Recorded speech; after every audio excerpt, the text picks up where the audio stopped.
एष रक्षोहर श्रीवान् सर्वासुरविनाशनः अनेन घण्टाभ्यर्थवादयेत्ता मनोहरं देहो देवालयः प्रोक्तो जीवो देवस्नाशवः यजेर्विज्ञाननिर्माल्यं सोऽहं भावेन पूजयेत्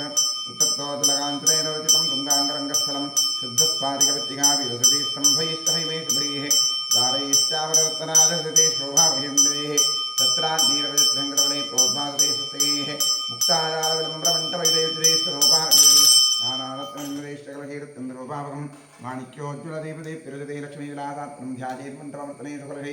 एवमिदं साधकः मण्डपं ध्यात्वा द्वारपालकूटाङ्गरिष्ये ओं पुरद्वारे द्वारश्रीमः धात्रे धात्रेवः दक्षिणद्वारे द्वारश्रीमः चण्डानवः प्रदण्डानवः पश्चिमद्वारे द्वारश्रीमः विजयानवः विजयानवः उत्तरद्वारे द्वारश्रीमः शङ्खनिधये नमः पुष्पनिधये नमः द्वारपालकपूजां समर्पयामि ओं ह्रीं परमात्माद्विषेण गुरुपार्मण्यक्रमेण सूर्यमाताम्बुजं यात्रा प्रणौमि आसनमन्त्रस्य पृथिव्याः मेरुपृष्ठऋषिः सुतलं छन्दः ऊर्मो देवता आधारशक्तिगमनासनाय नमः पृच्छत्वया तथालोकादेवित्वमष्टनादता पञ्चधारयमान् देवी पवित्रं गुरुडासनं कूर्मासनाय नमः अपसत्पन्दुते भूता ये भूता भूमिसंस्थिताः ये भूता विघ्नकर्तारस्तेन शून्यर्वाचिना ये कृष्णतमष्टमहाकाया कल्पान्तदहनोपमा भैरवाय वस्तुभ्यमनुज्ञानं धातुबृहसि अपक्रामन्दभूताद्या सर्वे ते भूमिभारकाः सर्वेषां विरोधेन ब्रह्मकर्मसमारभे ॐ क्षं लं लं यं अस्त्राय भट ओं गुंगुर्भ्यो नमः गङ्गणपतये नमः दुर्गाजीवाक्षं क्षेत्रपादानं सरस्वती नमः परमात्मने नमः प्रणवस्य परब्रह्मर्षिः देवी गायत्री छन्दः परब्रह्म परमात्मा देवता प्राणायामे विनियोगः ओं भूः ओं भुवः ओं सुवः मः ओं इन्द्रः तपः ओं सत्यम् ओम आपो ज्योतिर्भवतं ब्रह्मभूतस्वरं ओं नमो नारायणाय गङ्गाद्या सर्वदेवताः सन्निहिताः सन्तु श्री गंगे श्री भागीरथी ओं दक्षिण्योरावणे वहेगारं विज्ञानागारं यज्ञप्रयरीवे स्वस्तिरस्मः स्वस्तिर्मानुरेभ्यः ऊर्ध्वन्दिगातभयश्रुं नो सुपदयः शञ्चवस्त्रे ओं शान्तिः आत्मशरीररुद्रस्तु कलशात्मङ्गरिष्ये कलशस्य मुखे विष्णुकण्ठे रुद्रमयतः मूले तत्र स्थितो ब्रह्मार्ध्ये मातृगणास्ताः कुक्षुसागरासवे सतद्वीपापन्थाः ऋग्वेदोऽथ यजुर्वेदसामवेदोह्यद्रोणः अङ्गैष्टसगिरा सर्वे कलहन्धमारिताः अत्र गायत्री सावित्री शान्तृष्टिकरी तथा आयान्तु मम देहस्य दक्षिणकारकाः सर्वे रुद्राश्रितस्तीर्थानि जलादाः गङ्गे च जमने चैव गोदावरी सरस्वती नर्मदे सिन्धुकावेरी जलेऽस्मिन् सन्निधिं कुरु कलशदेवताभ्यो मम ध्यान आवाहनादि षोडशोपचारपूजा समर्पयामि आत्मने नमः मन्त्रात्मने नमः गन्धपुष्पाक्षता धूपदीपनैवेद्यनमस्कारात् षोडशोपचारपूजा समर्पयामि स्वदक्षिणदिग्भागे भूमौ चतुरस्रण्डलं कृत्वा व्यापकमण्डलाय नमः इति सम्पूज्य प्रक्षालितमाधारं शङ्खनिधाय ॐ इति प्रणवेन सर्वापूर्य शङ्खाय नमः चक्राय नमः क्षं नरसी भव क्षम् अमृते भव शङ्खं चन्द्रार्कतीवृत्तं मध्ये वरुणदेवतापृष्ठे पितापतिस्तत्र अग्रे गङ्गा सरस्वती पाञ्चजन्यायभ्यः पद्मगर्भाय धीमहि तन्न शङ्खप्रचोदयात् पाञ्चजन्यायभ्यः पद्मगर्भाय धीमहि तन्न शङ्खप्रचोदयात् पाञ्चजन्यायभ्यः पद्मगर्भाय धीमहि तन्न शङ्खप्रचोदयात् त्रैलोक्यामयानितीर्थानि वासुदेवस्य राज्ञाशङ्खे तिष्ठन्राजेन्द्र तस्मात् शङ्खं प्रभोजयितुं प्रागरोत्तमविष्णामेतृतक्नयन्मादेवानि नारीणां विशीर्यन्ते सहस्रदातपनादेन पादाने पाञ्चजन्यनमोऽस्तेविलञ्जान्ति पापानि हिमवद्भास्करोदयेतनानि विरङ्गस्य किं पुनस्पर्शनेन दोत्वा शङ्खङ्ग्रे कृतां त्रैर्वैकृष्णे गोविन्दं तस्य मण्डपान्तकं शङ्खतीर्थं कलशोदकेन्द्रं निक्षिप्य देवस्य मूर्ध्नस्य प्रोक्ष्य पूजोपकरणं प्रोक्ष्य आत्मानं प्रोक्ष्य शङ्खमध्यस्तन्तोजं भावितं केशवोपरि अङ्गलग्नमनुष्याणां ब्रह्महत्यायुतं दहेत् भो दीपदेवीरूपस्थं कर्मसाक्षीः विघ्नकृत यावत्कर्मसमाप्तिः स्यात् तावत्तं सुस्थिरो भव दीपाधारयन्त्राय नमः षोडशोपचारपूजाः समर्पयामि करिष्यमाणकर्मणः निर्विघ्नेन प्रतिमाप्त्यर्थं श्रीमहागणपतिप्रसादसिद्ध्यर्थं महागणपतिपूजां करिष्ये हस्ते दूर्वाक्षरां गृहीत्वा गणपतिं ध्यायेत् ॐ गणानान्त्वा गणपतिं भवामहे कविं कवीनमुपमश्रवस्त्रं ज्येष्ठरां ब्रह्मणस्तर आनशृण्वन्नोतिभिः श्रीसादरम् ॐ भूर्भुवस्वरों श्रीमन्महागणाधीशं मामाख्यामि आवाहितमहागणाधीश्वराय नमः नमपूजां करिष्ये ॐ सुमुखाय नमः एकदन्ताय नमः कपिलाय नमः गजकर्णकाय नमः लम्बोदराय नमः निकटाय नमः विघ्नराजाय नमः गणाधिपाय नमः धूम्रकेतवे नमः गणाध्यक्षाय नमः भालचन्द्राय नमः गजाननाय नमः महागणपतये नमः द्वादशनापूजां समर्पयामि ध्यानम् आवाहनं पाद्यं मध्यम् आटपतिं स्थानं स्त्रोमाघ्रापयामि ॐ धूरसिधूर्धोर्वन्तं धूर्भजं भजन्धूर्वामः रूपमाघ्रापयामि राज्यं त्रिवत्संयुक्तं बन्धिता योजितं मया दीपं ग्रहाणदेवेशात् त्रिलोक्यनिरावः बुद्धिः निर्मव रसोगश्चमख्यमावः दीपनन्तदिशो दिशा दीपं दर्शयामि नैवेद्यार्थे विश्वामित्र ऋषिः गायत्री छन्दसरिता देवता तत्सवितृवरेण्यं मर्गो देवश्रीमहे धियो यो नः प्रचोदयात् अमृती भव सत्यं वर्तेन परिषञ्चामि महागणपतये नमः नैवेद्यार्थेयं कदलीफलन्दमहानैवेद्यं निवेदयामि तत्सदमृतमस्तु अमृतोपस्मरणी स्वाहा ॐ प्राणाय स्वाहा पानाय स्वाहा व्यानाय स्वाहा उदानाय स्वाहा प्राणाय स्वाहा मणये स्वाहा कृपया वृक्षिणाभ्येभ्यमतमानीं समर्पयामि समर्पित कदलीफलन्दमहानैवेद्यं विसर्जयामि श्रद्धिरस्तु कुम्भोदराय नमः श्रद्धिरस्तु सकलाराधनै स्वस्तितमस्तु ॐ क्षेत्रस्याधिपतिं प्रार्थयेत् ॐ क्षेत्रस्य वदिनावजगं हितेन विनावसि गामश्वं पोषदित्तादोर्णादिघे क्षेत्रपालाय नमः ॐ वास्तो अष्टदय प्रतिजाने शुष्मान् स्वापेशो नमीवो भवानः यत्त्वेव हे प्रतिन्दोदरस्व छन्न एतद्विपदे मीवहावास्तो अष्टदय विश्वारूपाण्याभिषं सखा आसुषेव एदिनः गणपतिक्षेत्रपालवास्तोष्पतिभ्यां नमः प्रार्थयामि नमस्करोमि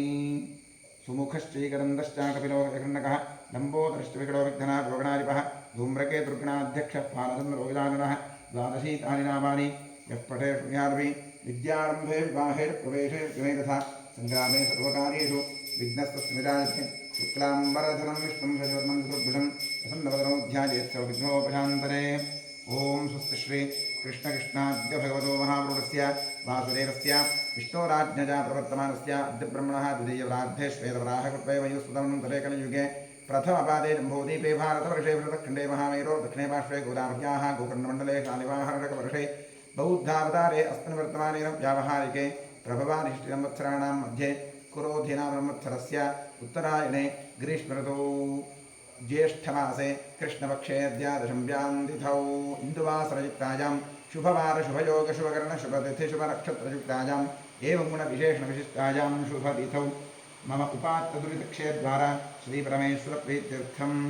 अनादि अविद्यामासनया प्रवर्तमाने अस्मिन् महति संसारचक्रे विचित्राभिः कर्मगतिभिः विचित्रासु अनेकासु पशुपक्षिमृगादयोनिषु पुनः पुनः अनेकधा जनित्वा केनापि पुण्यकर्मविशेषेण इदानीन्तनमनुष्येत् इदं विशेषं प्राप्तवतोः शारदापि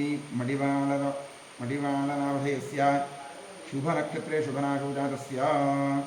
रेणुकगोत्रोद्भवस्य गङ्गाधरनाभयस्य उत्तराषाढानक्षत्रे मकरनाशो जातस्य ज्योतिकलानाम्याः आश्लेषानक्षत्रे कर्काटकनाशो जातायाः प्रेक्षानाम्याः हस्तानक्षत्रे कन्यानाशो जातायाः सात्विकनामधेयस्य उत्तराषाढानक्षत्रे सिंहराशो जातस्य निरञ्जननामधेयस्य मूलाधानक्षत्रे वृश्चिकनाशो जातस्य गीतानाम्याः शुभनक्षत्रे शुभनाशो जातायाः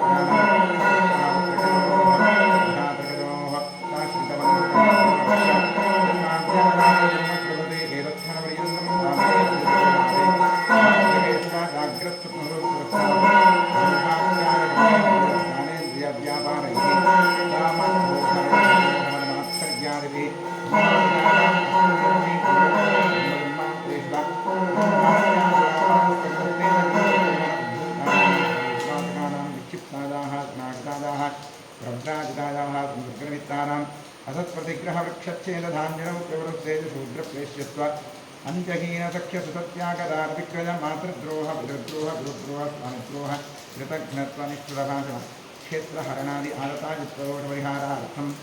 दत्तापहरणवेश्यत्वविघातनपरवन्दन परमेन्द्रपरधन परदारापहरण अंसादिशिद्धभक्षणनिमित्तानां दारकस्य पञ्चमहायज्ञादि अकरणनिमित्तानां महापातकानाम् अतिपातकानाम् उपपातकानां शुभपातकानां मलिनीकरणानां मलिनीकरणानां मातृकरणानां जातिप्रंजकरणानां प्रकीर्णकानां अग्रवासकृत्पितानाम् अज्ञानदक्षभ्यस्तानां निरन्तराभ्यस्तानां चिरकालाभ्यस्तानाम् एवं नवानां पुरुषाणां बहूनां बहुविधानां सर्वेषां पापानां अपनोदनार्थम् महादेवादीनां प्रसारसिद्ध्यर्थम् आदित्यात्मकश्रीरुद्रप्रसारसिद्ध्यर्थं शरीरे वर्तमानवर्तिष्यमाण समस्तरोगपीडपरिहारद्वाराक्षिप्ण आरोग्यसिद्ध्यर्थम् इष्टदेवता प्रसारसिद्ध्यर्थं प्रसादेन क्रिष्यमाणकर्मणः अतिशयफलसिद्ध्यर्थं परेष्कृतक्रियमाण इन्द्रतन्त्रौषध ईशचूर्णप्रयोग प्रत्यादनिरसकल उपद्रवशान्त्यर्थम् आध्यात्मिक आदिदैविक आदिभौतिकनवदनितावत्रेणर्थं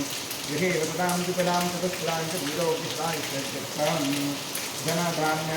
पुत्रपौत्र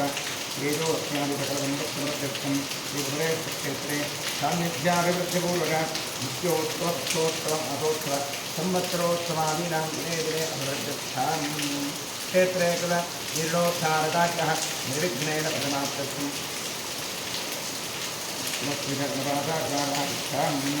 श्रीपरमेश्वरप्रीत्यर्थम् अतिरुद्रमहाजागरः प्रायश्चित्तमङ्गलशिवासाधनं कर्म करिष्ये ॐ भद्रं कर्णेरस्मयामदेवाः भद्रं वक्ष्येमाक्षभिर्यजत्राः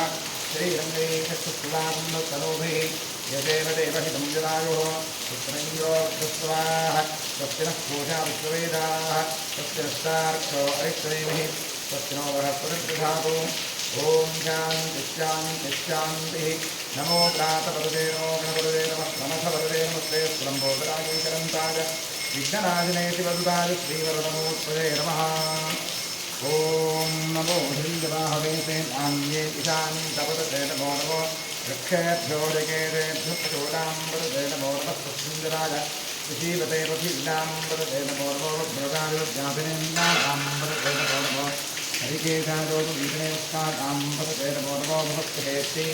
जगतां पदे नमो नमो रुद्राजात्नाम्ने क्षेत्राणाम्बरते नमो नमः सूताजाहं जागवनाथां पतजे नमो नमो रोहिताय समददेक्षाणाम्बरते नमो नमो वृणेभाजाक्षाणाम्बरते नमो नमो भुवन्देवादवस्वाजौषधे आम्बरते नमो नमः श्रीघोषाजाक्षमृते श्रीराम्बरते नमो नमः चित्तमयिताविनाथते सत्त्वनाम्बरते नमः नमः स्वहमानाविरुद्धाभिन आद्याभिनी आम्बरते नमो नमः शुभाय जिह्वे कस्येनाम् आम्बरते नमो नमो निसङ्गिण इषुरिवते सत्कराणाम्बरते नमो नमो मृतदेव वृन्ददेवस्तागौदाम्बरते नमो नमो निषेधदेव ऋतराजान्याम्बरते नमो नमः श्रीकादिभ्योऽध्यागुभ्यो वस्त्राम्बरते नमो नमो शिवभ्यो नक्कन्दरभ्यस्तगन्तानाम्बरते नमो नमः श्रीनेगिरिराजपुञ्जानाम्बरते नमो नमः शिवभ्यो नन्दाभिभ्यश्च वो नमो नमः आत्मदानेभ्यः प्रतिदधानेभ्यश्च वो नमो नमः आदित्यभ्यो विदुर्भ्यश्च वो नमो नमः अक्षद्भोज्यभ्यश्च वो नमो नमः आसीनेभ्यश्च दानेभ्यश्च वो नमो नमः स्वभद्भ्यो जाग्रभ्यश्च वो नमो नमः शिक्षभ्यो दावभ्यश्च वो नमो नमः सभाभ्यश्च भावतिभ्यश्च वो नमो नमः अश्वेभ्योऽष्टपदिभ्यश्च वो नमः नम आद्याभिनीभ्यो विद्युन्दीभ्यश्च वो नमो नमः उगणाभ्यश्च गुंसेभ्यश्च वो नमो नमः वृक्षेभ्यो वृक्षपदिभ्यश्च वो नमो नमः प्रातेभ्यो प्रातपदिभ्यश्च वो नमो नमः गणेभ्यो गणपतिभ्यश्च वो नमो नमः विरूपेभ्यो विष्णुरूपेभ्यश्च वो नमो नमः महाभ्यः शुल्लकेभ्यश्च वो नमो नमः ऋषिभ्यो ऋषेभ्यश्च वो नमो नमः ऋषेभ्यो रसपतिभ्यश्च वो नमो नमः सेनाभ्यस्तेनाभ्यश्च वो नमो नमः क्षत्रिभ्यस्सङ्ग्रहेतभ्यश्च वो नमो नमः क्षत्रिभ्यो रसकारेभ्यश्च वो नमो नमः स्नानेभ्यश्चम्बारेभ्यश्च वो नमो नमः स्पृञ्जिष्टेभ्यो निशानेभ्यश्च वो नमो नमः ईशुभ्यो दण्डकृभ्यश्च वो नमो नमः मृगभ्यस्वनिभ्यश्च वो नमो नमः स्वभ्यस्वपतिभ्यश्च वो नमः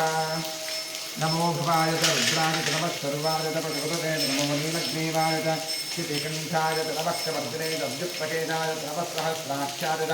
शतसन्वने च नमो गिरिशाय च सुवियुक्ताय च नमो विशुक्तमाय च शिवते च नमो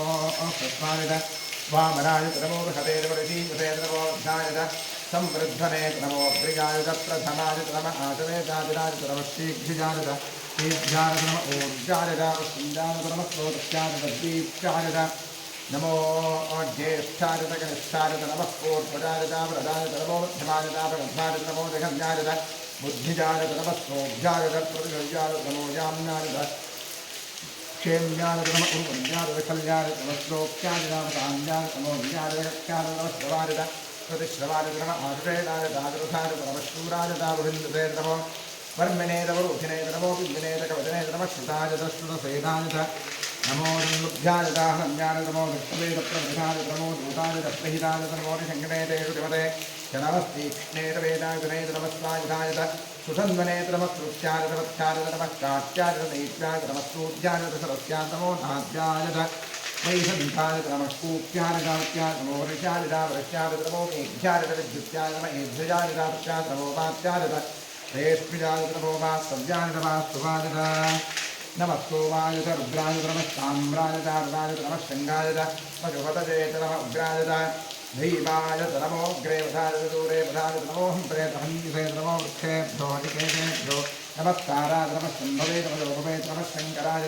मयस्कराय नमः शिवाय शिवतराय नमः तीर्थाय गोण्याय नमः भार्याय भार्याय नमः शरणाय तोत्रणाय नमः आतार्याय नाद्याय नमः श्रुत्याय भेन्याय नमः श्रीकत्याय प्रवाक्याय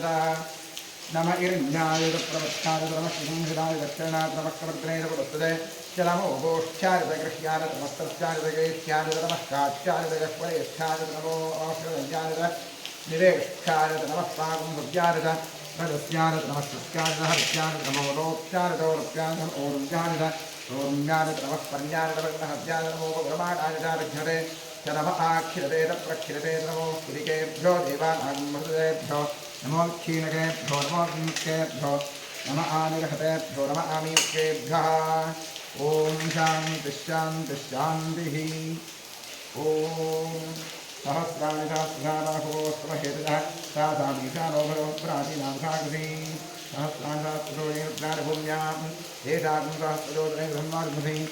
ॐ श्री संसदारुद्रामः ॐ भूर्भुवस्वरोम् आवाह्यामि आवाहितसंसदारुद्रामः ध्यानं समर्पयामि आवाहनं समर्पयामि पाद्यं समर्पयामि अर्घ्यं समर्पयामि आचमनीयं समर्पयामि स्नानं करिष्ये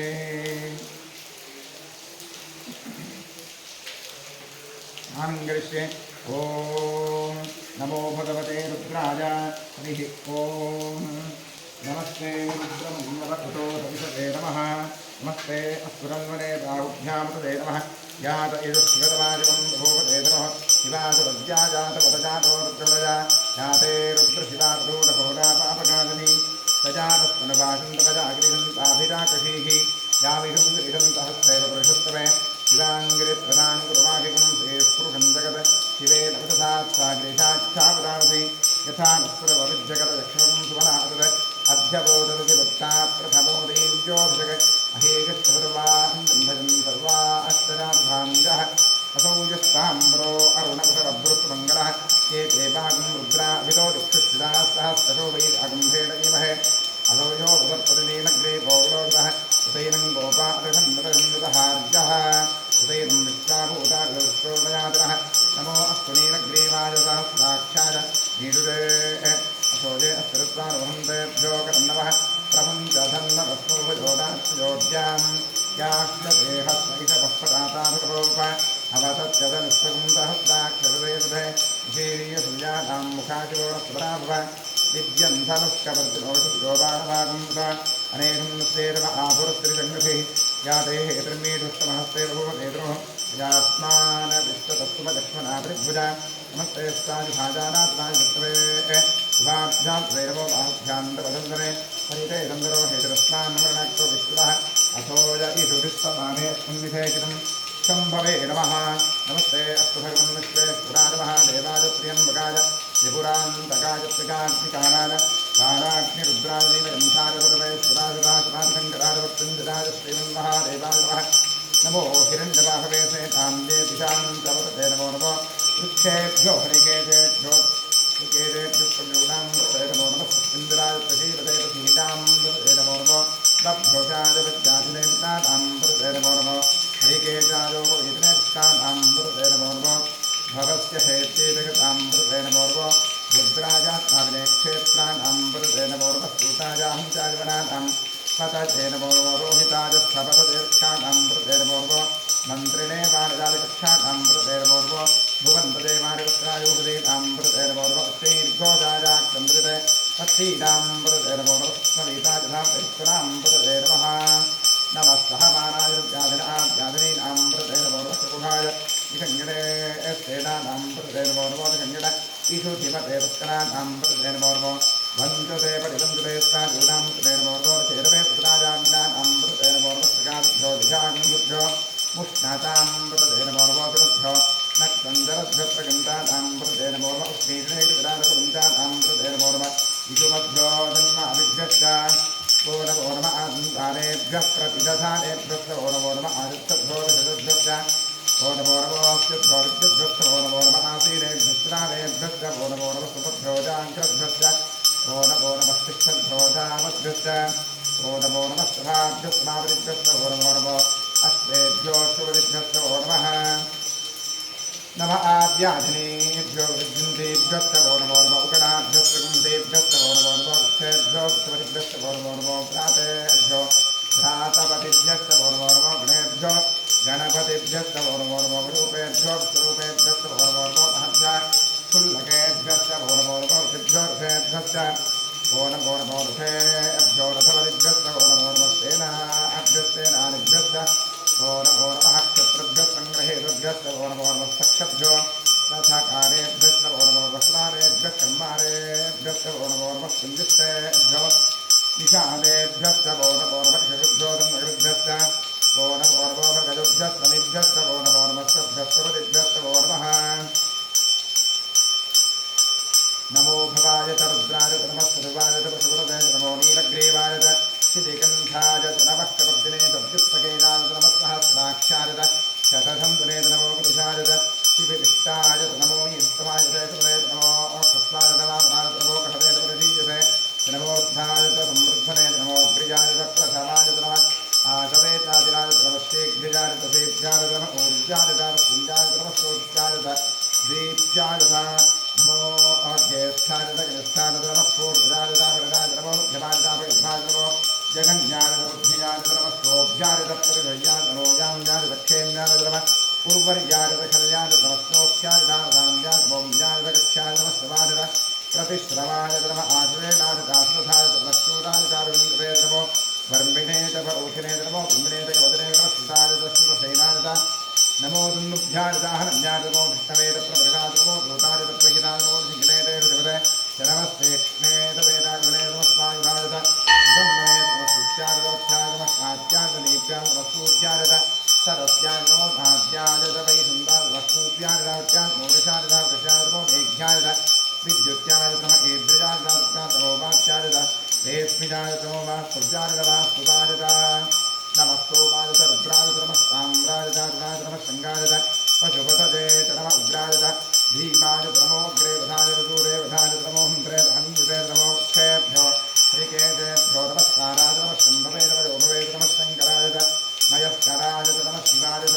शिवतराय च नमस्तीर्थ्याय च गौण्याय च नमः कार्याय च भार्याय च नमः सुतरणाय च गोत्रणाय च नमः आचार्याय च आराध्याय च नमः शिष्याय च भेन्याय च नमः श्रीकत्याय च प्रवाह्याय च नमः हिरण्याय च प्रपथ्याय च नमः श्रीगुंजराय च दक्षिणाय च नमः शरुद्रे च पदस्रे नमो गोष्ठ्याय च गृह्याय च वत्सत्याय च गेष्ठ्याय च नमः कात्याय च गह्वरेष्ठाय च नमो हृदयाय च गिरेष्ठ्याय च नमः स्वागुंभव्याय च रदस्याय च नमः शिष्याय च हरत्याय च नवलोप्याय च नवरप्याय च नमः ऊर्व्याय च सोम्याय च नमः पर्ण्याय च नमः नमो गौरवाणाय च विघ्नरे च नमः आक्षिरे च प्रक्षिदते नमो खिरिकेभ्यो देवानागेभ्यो नमो क्षीणकेभ्यो नमो विंकेभ्यो नमः आनिर्हतेभ्यो नमः आनियुक्तेभ्यः द्रापे अन्धसुस्वरे दरिद्रन्दीरदोषा येषां पुरुषाणां येषां पशूनां माभेर्मारोगो येषां किञ्चनामुदे याते रुद्रशिवाग्नो शिवा विश्वाहवेपदे शिवा रुद्रस्वहेपदे प्रजानवदीवसे इमागं रुद्राय तवसे कृतने क्षरद्वीराय प्रभरामहेपदिं यथा नश्यमसद्विपदे ऋतुस्प्रे विष्णुं विष्णुनामे स्कन्दनाथुरं मृडानोर्प्रोरमेश्वरक्षेद्वीरापसावेपदे यच्छन्दलोष्टमरुणाय देवदानदश्यामरवर्द्रपणीरौ मानो भान्तपदमानोऽर्भकं मानोक्षन्तपदमानक्षितं मानोपधे स्वधर्मोदमातं प्रजामान् स्तनपोर्पदरीरिडः मानस्तोकेन्द्रजयमान आदिशिमानो गोषमानोश्वेतरीरिडः वीरान् मानोरुद्रमागतोधेरुष्णोर्मदाधेवते आरात्ते गोघ्न उदपूर्वघ्ने क्षद्वीरादसुन्दवस्मेतयस्तु रक्षाजनोऽधिजदेव प्रोक्ष्यधाजनश्रमस्तद्विरहाः स्वविश्रुतङ्गर्भुः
इवं वस्त्राणि कैवसावसा तेजवोरक्षिद्रान्वोर्गाः अवातिगतमता विश्वा आर्तेरत्राणमतेथे वस्त्रविघ्नं समर्पयामि अन्धद्वारान्ध्रादशान् पुष्टां कृष्णीं ईश्वरीं सर्वभूतानां ताविरोक्तेष्यं अन्धां धारयामि अर्चितप्रार्चितप्रजमेधा सोऽर्चिता अर्चन्तं तपत्रगा पदप्रन्न भीष्मत्सुधा अक्षरां समर्पयामि आजनेतप्रायोर्वादोन्दस्मैः तदाष्टपुण्डरीकायोरुद्रस्य गृहाग्ने पुष्पाणि समर्पयामि पूजां करिष्ये ॐ वामाजीवः ज्येष्ठाजीवः रौद्रीर्वः कान्वीर्वः फलवेगलन्दीर्वः फलवेगलन्दीर्वः फलप्रमथन्दीर्वः नवशक्तिपूजां समर्पयामि ॐ नमो भगवते सर्वभूतात्मने सकलगुणशक्तियुक्ताय योगाय योगपद्मपीठात्मने नमः सुवर्णपीठं कल्पयामि स्वात्मसमस्तवचं शुद्धं सामद्य परमेश्वर अरण्याविवहव्यासं मूर्त्या आवाहयाम्यहम् ॐ भूर्भुवस्वरों सशक्तिसाङ्गसायुधवाहन सपरिवार सर्वालङ्कारभूतश्री सामसदाजो प्रेमः ॐ भूर्भुवस्वरोम् आवाहयामि आवाहितो भव समस्थापितो भव सन्निहितो भव सन्निरुद्धो भव अवकुण्ठितो भव स्मृतीकरणो भव व्याप्तो भव सुप्रसन्नो भव वरदो भव क्षमस्वा सान्निध्यं कुरु ॐ तत्पुरुषाय महादेवाय धीमहि तन्नो रुद्रप्रचोदयात् इदमध्यमिदमध्यम् वामदेवऋषिः वन्तिष्ठन्दः सदाशिवरुद्रो देव बिभ्रद्दोर्भिकुठारं मृगभजवरो सुप्रसन्नो महेशः ज्ञानालङ्कारदीप्तं सरसिजलयोग्याख्यधर्मात्तवासाः ध्येयो मुक्तापरागा प्रवर्गलिता त्रिप्रवः पञ्चवक्त्रः रक्षकोटीरकोटी घटिततुभिनरोच्चिष्करोत्तुङ्गमौलिः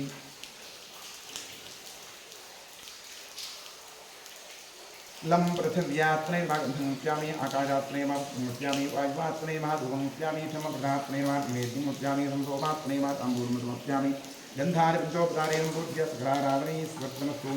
द्वादशनामपूजां ऋष्ये ॐ महादेवाय नमः महेश्वराय नमः शङ्कराय नमः ऋषभध्वजाय नमः कृत्तिवासनाय नमः वामाङ्गनाथनाय नमः देवदेवेशाय नमः श्रीकण्ठाय नमः हराय नमः पार्वतीपतये नमः रुद्राय नमः शिवाय नमः द्वादशनां पूजां समर्पयामि समर्पयामि वनस्पतिरदोत्पन्नवृद्धाद्यो धूप उत्तमः आग्नेयस्वदेवानां धूपोऽयं प्रतिगृह्यतां धूपमाघ्रापयामि साध्यं त्रिवत्सयुक्तं वन्दिना योगमया दीपं ग्रहाणदेवेश तैलोक्यविलापः दीपं दर्शयामि नैवेद्यार्थे विश्वात्मर्षिः गायत्री संस्कृता देवता तत्सद्गुरुग्रहेण्यं भृगोदय श्रीमिः धियोदयात् ठम् अमृती भव सत्यन्वर्तेन परिषिञ्चामि ताम्रदाचिवरुद्रामः महागणादीप्लाघानिवेद्यार्थेयं नारिकेरकन्दकदलीफलन्दमहानिवेद्यामि तत्सदमृतमस्तु अमृतो पुष्पमती स्वाहा ॐ प्राणाय स्वाहा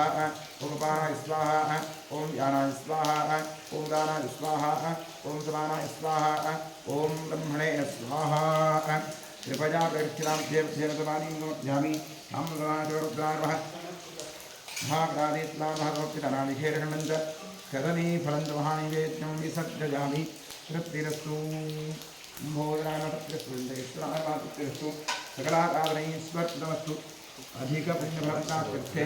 वेदोक्तकर्पूरमङ्गलनीराजनेन योगः ध्रुवन्ते राजावरुणो ध्रुवन्तेवो बृहस्पतिः ध्रुवन्त इन्द्रश्चाग्निश्च राष्ट्रं धारयतां ध्रुवम्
दर्शयामि रक्षान्धारयामि ॐ गणानां त्वा गणपतिगं भवामहे कविं कवीनां उपमश्रवस्तमं ज्येष्ठराजं ब्रह्मणां ब्रह्मणस्पद आनशृण्वन्नोतिभिः श्रीप्रसादनं श्रीविघ्नेश्वराय नमः ॐ नमस्ते अस्तु भगवन् विश्वेश्वराय महादेवाय त्र्यम्बकाय त्रिपुरान्तकाय त्रिकाग्निकालाय कालाग्निरुद्राय नीलकण्ठाय सर्वेश्वराय सदाशिवाय शङ्कराय मृत्युञ्जयाय श्रीमन्महादेवाय नमः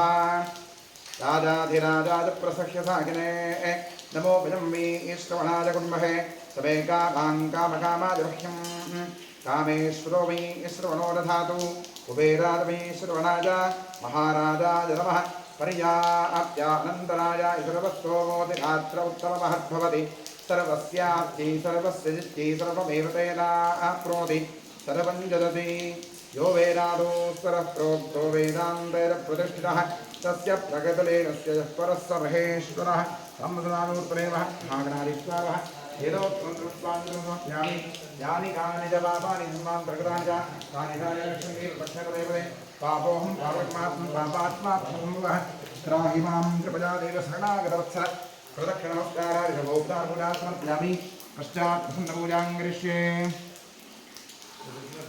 ॐ महादेवाय नमः महेश्वराय नमः शङ्कराय नमः वृषभध्वजाय नमः कृत्तिवासरे नमः रामाङ्गनाथाय नमः देवदेवेशाय नमः श्रीकण्ठाय नमः हराय नमः पार्वतीपतये नमः रुद्राय नमः शिवाय नमः प्रसन्नपूजां समर्पयामि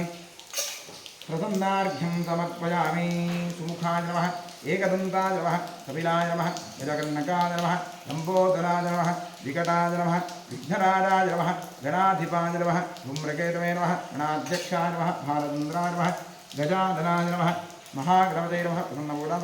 समर्पयामि यस्य स्मृत्यादरामोप्यादिषु न्यूनं सम्पूर्णतां याति सद्यो वन्देतमच्युतं तेन इतः पूर्वं प्राणबुद्धिदेहब्रह्माधिकारतः जाग्रत्स्वप्नोत्यवस्थासु मनसा वाचा कर्मणा ताभ्यां बुद्ध्यावदरेण यस्कृतं यत्कृतं यद्दत्तं यदोक्तं यदाचरितं तत्सर्वं ब्रह्मार्पणं भवतु राजेन माता वृथेन्द्रजैर्वाभ्यात्मना वा प्रगते स्वभावात् करोवेद्यत्सकलं परस्मै सदाशिवाजे समर्पयामि अनेन मङ्गलशिवाराधकर्मणा श्रीपरमेश्वरप्रीयतां तत्सद्ब्रह्मार्पणं भवतु स्वस्ति श्रद्धां मेधां यशःप्रज्ञां विद्यां बुद्धिं श्रीम्बरम् आयुष्यं देवारोग्यं देहिवे परमेश्वरा ॐ इडादे बभूर्मनुर्यज्जनेर्बृहस्पतिरुत्थामदानिषगं श्रीरद्विश्वे देवास्तु उक्तवाचः पृथिवीमादद्भावागिगं श्रीर्मधुमनिश्चे वधुजनिश्चे वधुवक्ष्यामि मधुवदिष्यामि मधुपतीं देवेभ्यो वाचमुद्यासकं शुश्रूषेण्यां मनुष्येभ्यस्तम्मा देवा अवन्तु शोभाजी विकरोनु वदन्तु ॐ शान्तिः शान्तिः शान्तिः हरिः ॐ